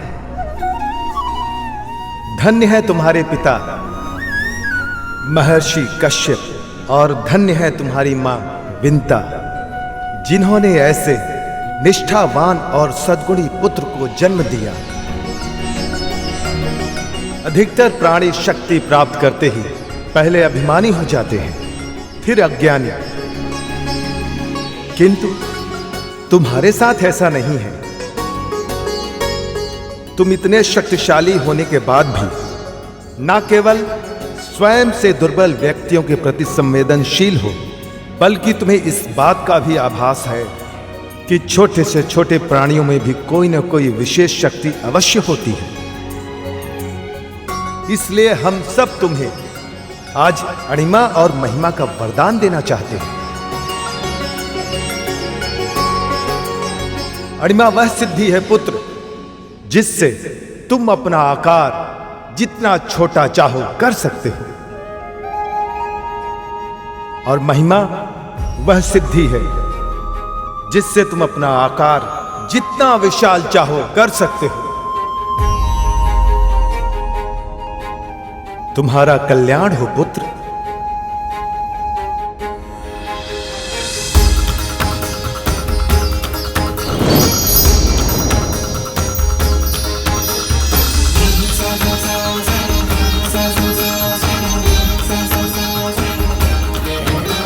मैं धन्य हुआ ऋषि श्रेष्ठ।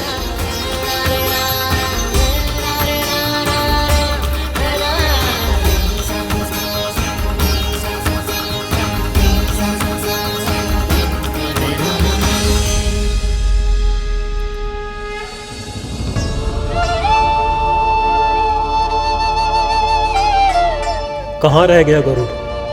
अभी तक तो उसे आ जाना चाहिए था।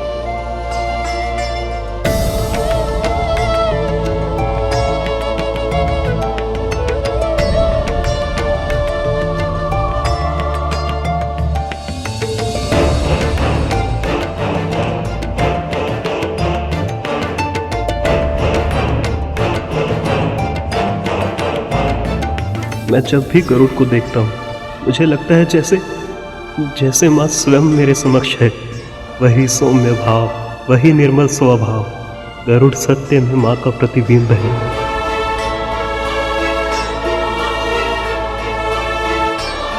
भैया,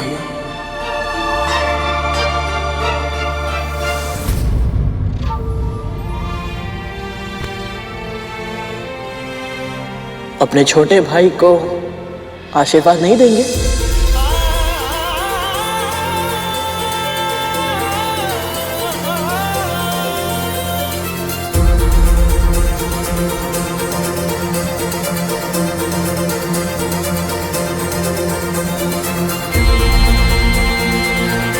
माँ भी बिल्कुल ऐसे ही तुम्हारे शीश पर हाथ फेरती होगी, तुम्हें आशीर्वाद देती होगी बिल्कुल इसी तरह।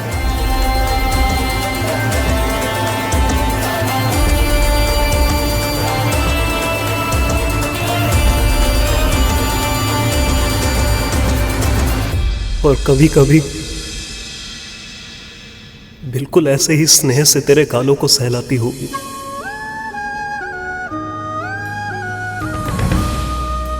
तुझे अपने हाथों से स्नान कराती होगी। जब तुम्हें भूख लगती होगी तो अपने हाथ का बना स्वादिष्ट भोजन तुझे अपने हाथों से खिलाती होगी।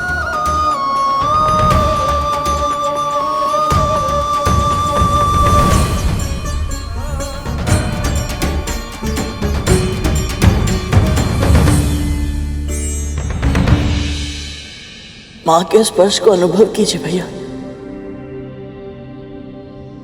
आपको अच्छा लगेगा।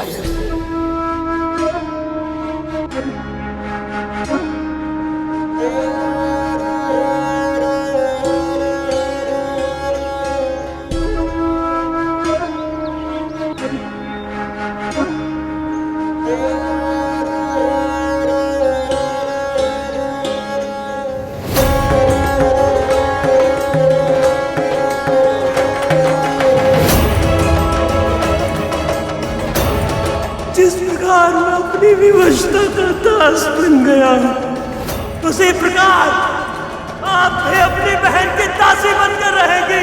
ये श्राप है मेरा।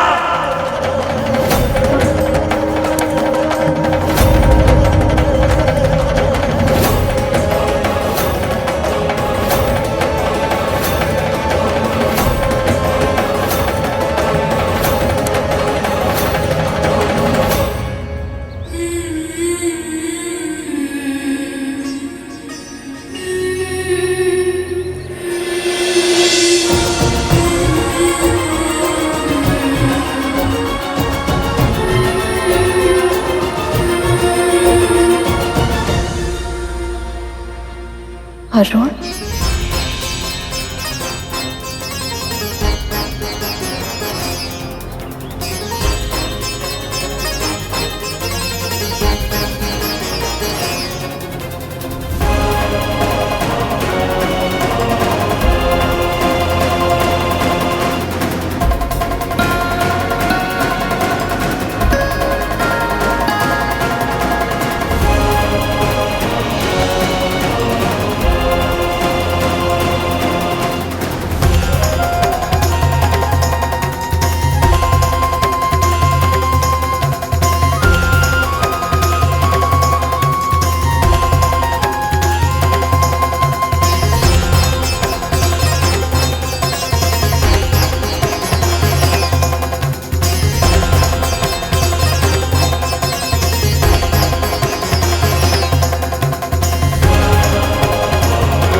गरुड़ के आने के पश्चात क्या होगा, ये सोच के भय लग रहा है क्या, जो दिन में ही स्वप्न देखना आरंभ कर दिया?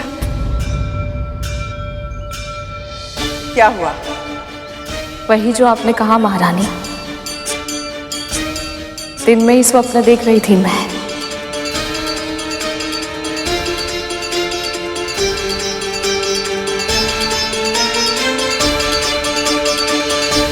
एक बार मेरे पुत्र मेरे पास वापस आ जाए, फिर इन मौत पुत्र के सारे स्वप्न बिखेर दूंगी मैं।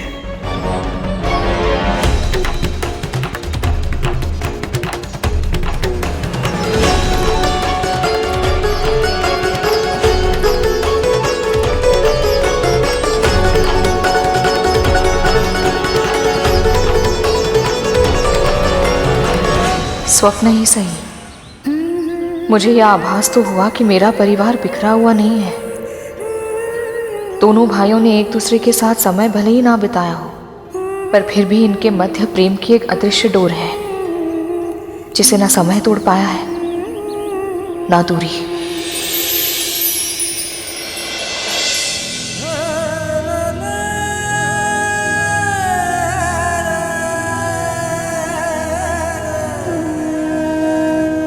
आज तुझे अपने इतने पास देखकर अपने हृदय से लगाकर ऐसा लगा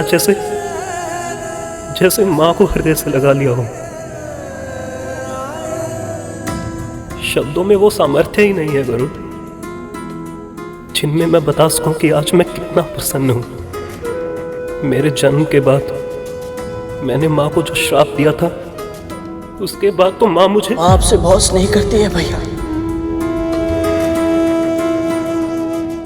जितना आपका मन उनसे मिलने के लिए आतुर है, उससे कहीं अधिक व्याकुल है उनकी आंखें आपको निहारने के लिए।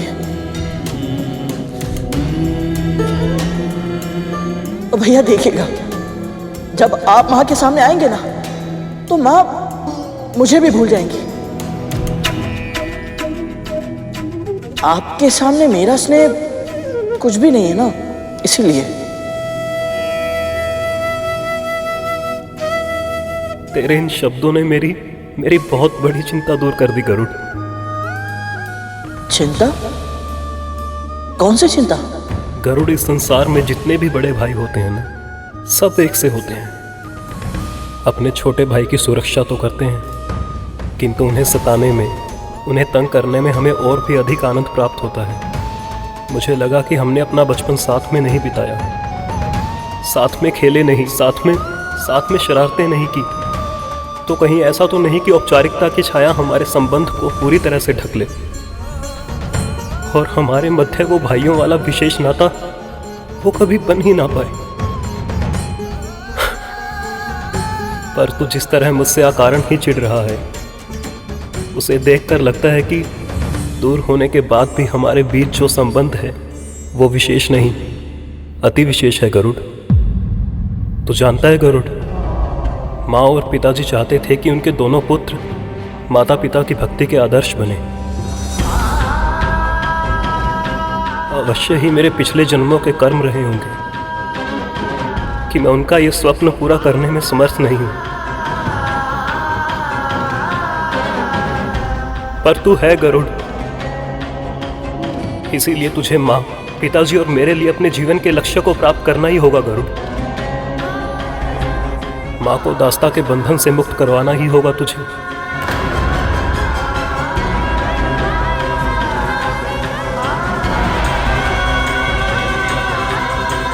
मैं आपको वचन देता हूँ भैया, मैं माँ को दास्ता से मुक्त अवश्य कराऊंगा। वचन देता हूँ मैं।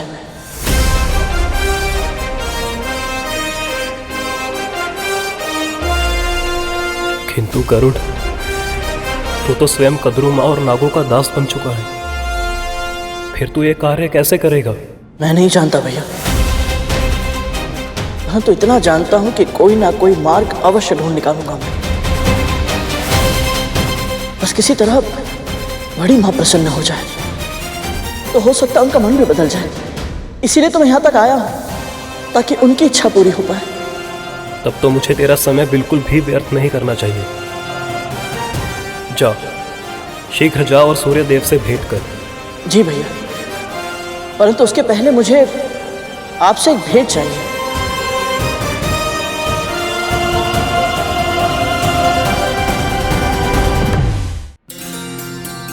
पहली बार मेरे छोटे भाई ने मुझसे कुछ मांगा है। बोल, क्या चाहिए तुझे? भैया, जब से आप मां से दूर गए हैं ना, मां प्रतिदिन भोर की लाली मां में आपको देखती है और उसकी बूंदों में आपकी पीड़ा अनुभव करती है। वो किसी से कुछ नहीं कहती, पर मैं जानता हूं भैया कि मां आपसे मिलने के लिए तरस रही है। आपको हृदय से लगाना चाहती है वो। इसलिए भैया आपको घर आना होगा।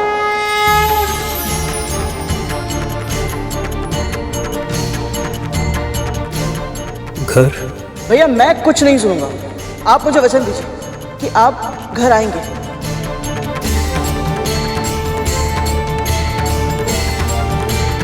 शीघ्र दीजिए वचन।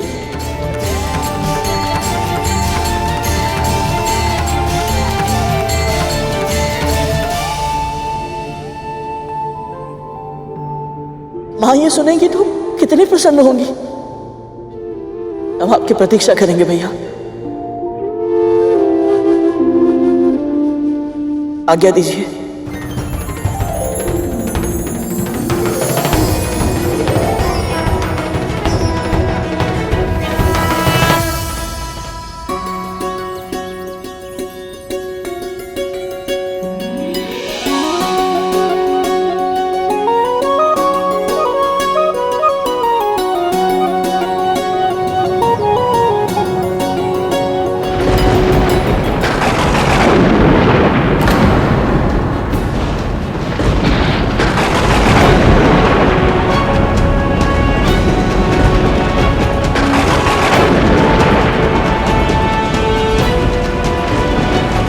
पहले दूध फटा और अब ये।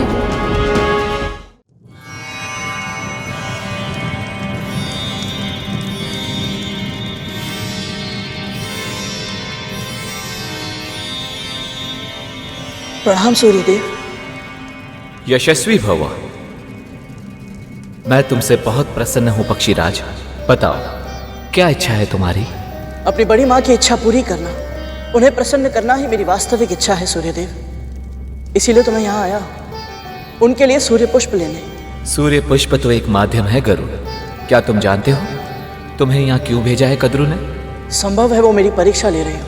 मैं अभी अभी उनका दास बना हूँ, तो हो सकता है वो मुझे जांच रही हो कि मैं उनके आदेश का पालन करते हुए अपने प्राणों को संकट में डालूंगा या नहीं। पर तुम जिस इच्छा से यहाँ तक आए हो वो मैं पूरी नहीं कर सकता गरुड़। मैं तुम्हें सूर्य पुष्प नहीं दे सकता।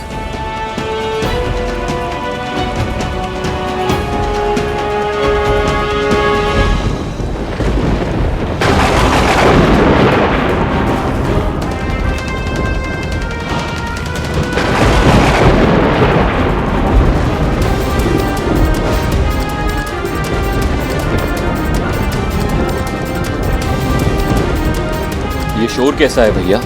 अपशगुन का स्वर ऐसा ही होता है काली। इसका कारण पता करना होगा। ऐसा लग रहा है जैसे बादल फट गया हो। चलिए देखते हैं।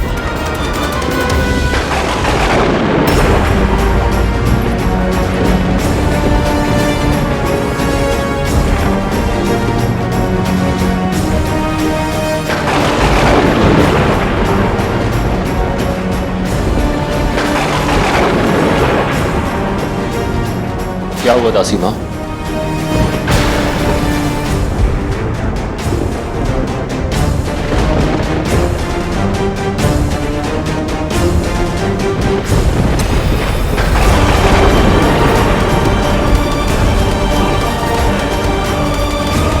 ये तो नागबाई है। ऐसे नीचे कैसे आ रहे हैं? और गरुड़ कहाँ है? भैया मुझे लगता है कि सूर्य लोक के निकट पहुंचते ही तापमान बढ़ने लगा होगा और हमारे भाइयों ने निश्चय किया होगा कि वापस पृथ्वी लौट जाएं।